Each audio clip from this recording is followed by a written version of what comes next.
మిత్రులారా, మీ అందరికీ నా హృదయపూర్వక నమస్కారం. ఈరోజు నేను మీతో మాట్లాడబోయే విషయం వాయు కాలుష్యం. మనం పీల్చే గాలి కలుషితం అవుతున్నప్పుడు మన ఆరోగ్యం, వాతావరణం రెండు ప్రమాదంలో పడుతున్నాయి.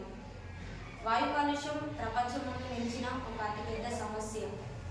వాయు కాలుష్యం వల్ల మనకు కలిగే నష్టాలు మన ఆరోగ్యంపై చాలా ప్రభావం ఉంటుంది. మనకు వచ్చే సమస్యలు బ్రాంకటైటిస్, గుండె సంబంధిత వ్యాధులు, కంటి ఇబ్బందులు, పిల్లల వృద్ధులపై చాలా ప్రభావం పడుతుంది. మనం చేయగలిగిన పనులు చెట్లు ఎక్కువగా నాటడం, వాహనాల వినియోగాన్ని తగ్గించి పబ్లిక్ ట్రాన్స్పోర్ట్ని ఉపయోగించడం, వ్యర్థాలను కాల్చకుండా సరిగ్గా పారివేయడం, పర్యావరణ హితమైన జీవన శైలిని అలవర్చుకోవడం.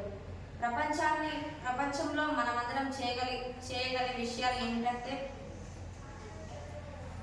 పర్యావరణాన్ని కాపాడడం ప్రభుత్వ బాధ్యతే కాదు, మనందరి బాధ్యత.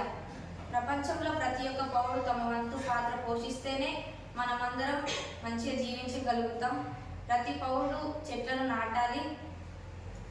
శుభ్ర గాలి, శుభ్ర ఆరోగ్య భవిష్యత్తు అనే సంకల్పంతో ముందుకు సాగుతాం. ధన్యవాదాలు. Second year BiPC from government junior college, Chityal, Jayashankar, Bhupalpally district.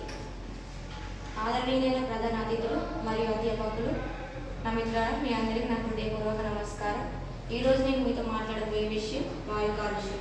మనం పీల్చే గాలి కలుషితం అవుతున్నప్పుడు మన ఆరోగ్యం, వాతావరణం రెండు ప్రమాదంలో పడుతున్నాయి. వాయు కాలుష్యం ప్రపంచంలో నిలిచిన ఒక అతిపెద్ద సమస్య. వాయు కాలుష్యం వల్ల మనకు కలిగే నష్టాలు మన ఆరోగ్యంపై చాలా ప్రభావం అవుతుంది. మనకు వచ్చే సమస్యలు బ్రాంకటైటిస్, గుండె సంబంధిత వ్యాధులు, కంటి ఇబ్బందులు, పిల్లల వృద్ధులపై చాలా ప్రభావం పడుతుంది.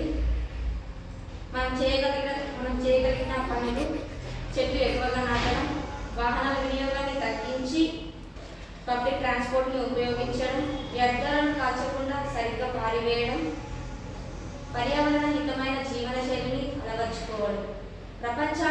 ప్రపంచంలో మనమందరం చేయగల విషయాలు ఏమిటంటే, పర్యావరణాన్ని కాపాడడం ప్రభుత్వ బాధ్యతే కాదు, మనందరి బాధ్యత. ప్రపంచంలో ప్రతి ఒక్క పౌరుడు తమ వంతు పాత్ర పోషిస్తేనే మనమందరం మంచిగా జీవించగలుగుతాం. ప్రతి పౌరుడు చెట్లను నాటాలి. శుభ్ర గాలి, శుభ్ర ఆరోగ్య భవిష్యత్తు అనే సంకల్పంతో ముందుకు సాగాలి. ధన్యవాదాలు.